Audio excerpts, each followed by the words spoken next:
let's start with our goal. Let's set our target, because this whole idea was that when you say to somebody, what's your point? What does that really mean? What's your point? What are you pointing at?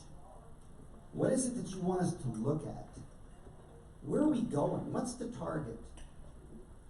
So let me first give you my goal in our time together today. My goal is to give you specific ideas and insights that you can use to take your life to the next level. No matter where you are in your life, we all know there's another level.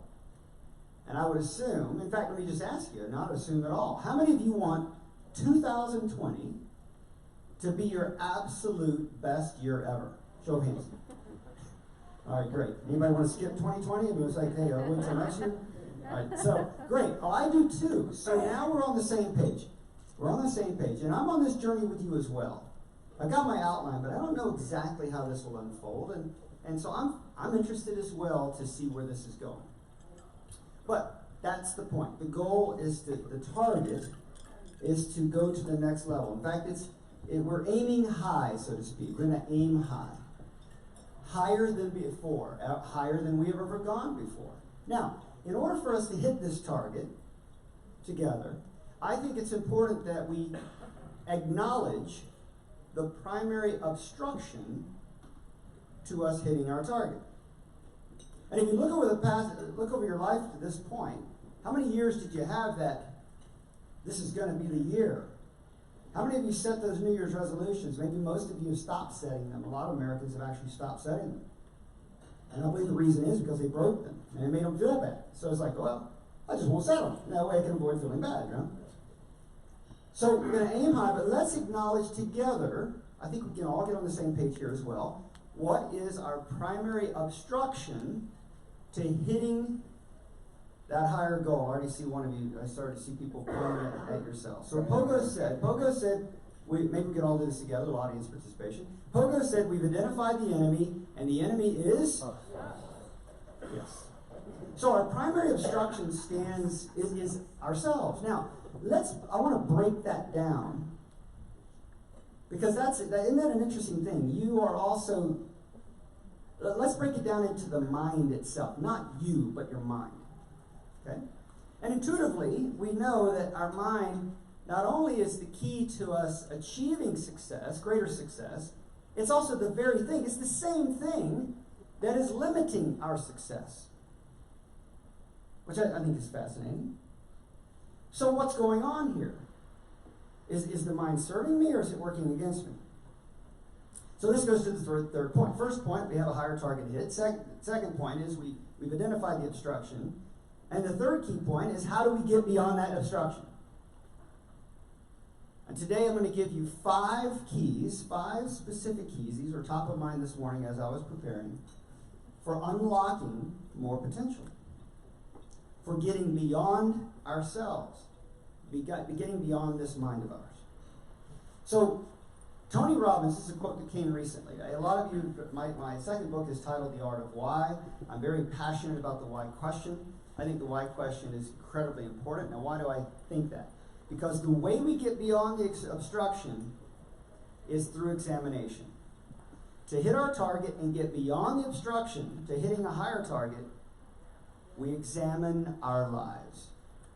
We examine our lives. We examine our mind and how it functions. So we use the power of examination to reprogram habit. Research shows that we have 55,000, I don't know how they measure this, but research shows we have about 55,000 thoughts a day, and 95% of them are a repeat from yesterday.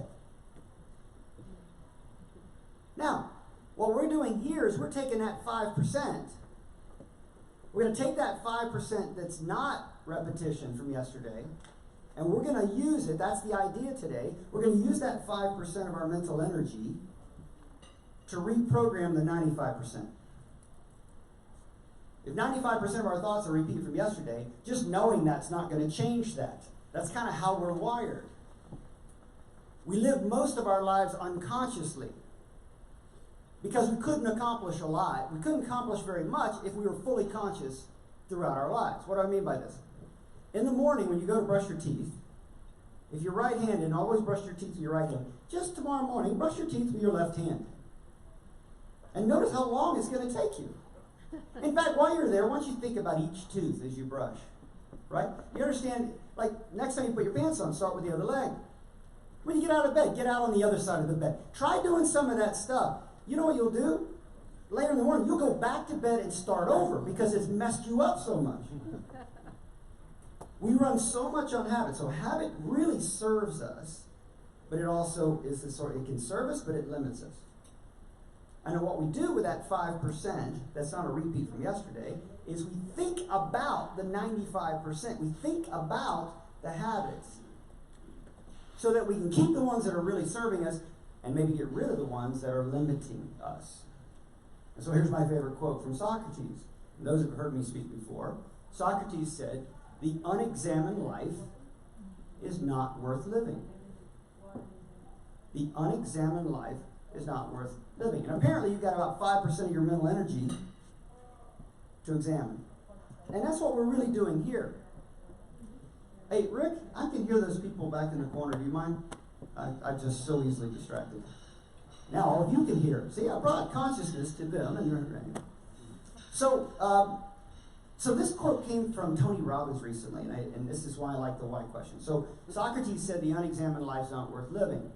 Well, if you think about that, he also essentially said that the examined life is worth living. That the examined life is worth living. And so that's the invitation. That for you to go to the next level in your life, personally and professionally, that you more intentionally examine your life. And that's the foundation of the 5 keys. Today we're going to cover 5 specific keys, and I'm hoping at least one of them you can put to use in the new year to unlock more potential. Because we all know we have more potential, personally and professionally. All right? So Tony Robbins had a quote that I just heard in the last few months that goes along these questions why. He said, the quality of our life, now I've said in the past, the quality of our life depends upon the quality of our thoughts. His quote was, the quality of our life depends on the quality of our questions. And I really prefer the way he positions it because our questions direct our thoughts. Makes sense, right? So we all know the quality of our life depends on if you have low quality thoughts, you have low quality life. If you have high quality thoughts, you're going to have high quality life. But what can we do to direct those thoughts? And as Tony Robbins says, we direct them with questions. The quality of our life depends upon the quality of our questions. And this is one of the ways to hack the mind or reset it. The mind prefers to be set. You've heard about mindset. Have you ever heard anybody said that you're set in your ways? Well, we are all set in our ways to some extent, right? 95% of our thoughts are repeat from yesterday. By the way, here's another quote from that reminds me of. William Wordsworth said, habits rule the unreflecting herd. Habits rule the unreflecting herd. How does he define the herd? As not reflecting. Okay, now we're back to this 95%. I mean, if you want to define a rut, if 95% of your thoughts are repeat from yesterday, that's a rut. But I think we got some power here. I think we have some opportunity with that extra 5% to notice the rut. All right, so 5 keys I want to give you. First key for unlocking potential is don't be afraid to learn. Now, this was just given to me last week. I had, last Wednesday morning, I had a speech in Lansing, Michigan. And after my presentation, a man came up to me. And I tell you what, this has been fascinating for me for years. Each and every one of you have what are called presuppositions. You have these thoughts, these ideas that you presuppose about life. You have these touchstones that you lean into that were given to you by your mother, your father, by your life experience. And so this man walks up to me and he says, I'll never forget what my mother once told me. And so now I'm leaning in, right? That's the kind of stuff that I really, right? I'll never forget what my mother, she was a librarian.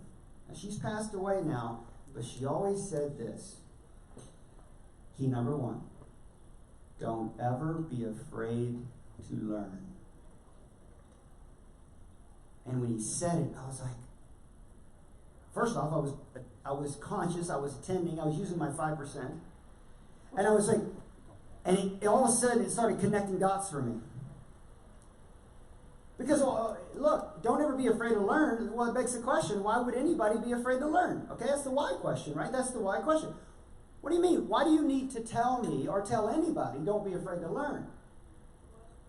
Why would I be afraid to learn? Takes you out of your comfort zone. All right, so it takes you out of the comfort zone. So I already getting the answers. By the way, that's also what the brain does. When you ask it a question, it wants to answer. Some of you literally verbally, outside, right? So that's an interesting thing too. Asking yourself questions and observing the answers. So all of a sudden, I'm like, well, why would we be afraid to fail?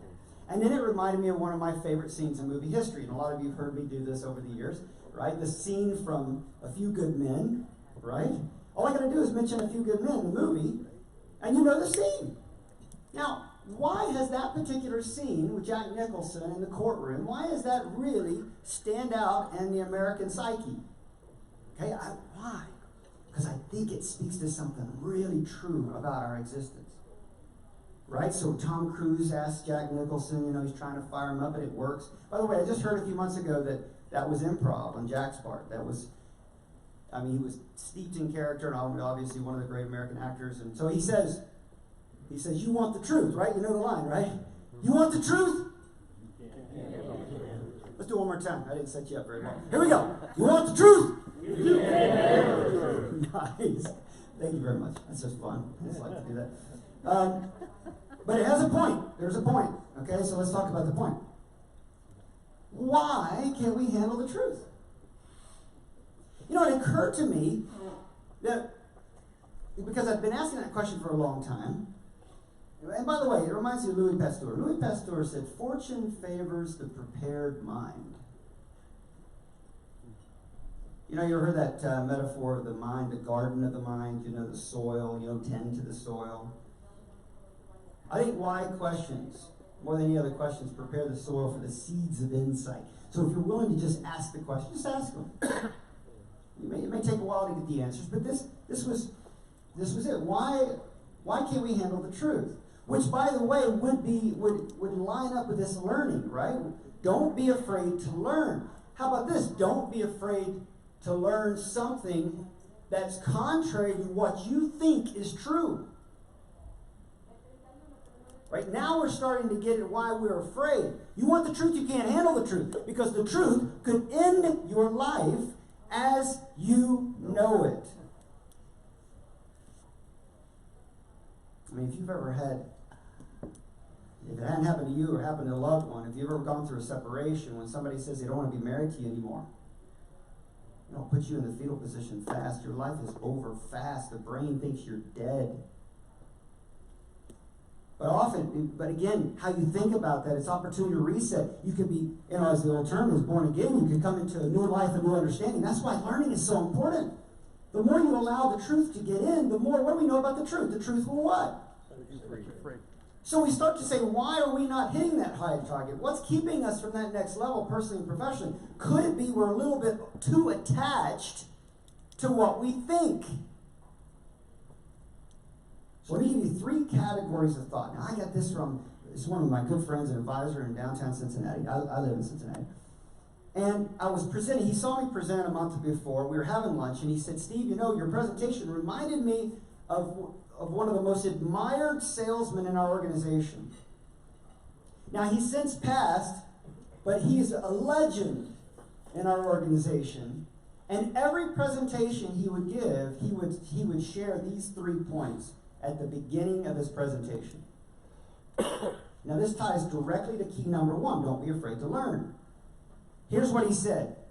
I love this, man. I'm telling you, this is worth contemplating. He says there's 3 modalities or 3 categories of thought. I know, I think I know, I don't know. Let me say it again. I know. Right? So you've been a plumber for 50 years, you know how to solder. I know. I think I know. Well, I saw the news, kind of doing my own investing on the side. I think I know. And then there's I know, I don't know. Now, out of those three categories, which one's going to hurt you the most? I think I know. I think I know. No, if you know how to know, if you know, you know. Like you really, that's your profession. You know, be it a doctor, be it an attorney, be it a bricklayer, whatever it is. I know. But it's the I think you know. See, it's not what you really know is true that'll hurt you. It's not what you don't know that you don't know that'll hurt you. It's what you think you know that's not true. It's what you think you know that's not true. So, I'm going to give you a little bit of tool right here. I think to open you up more, to help open you up to learning and being less afraid to learn.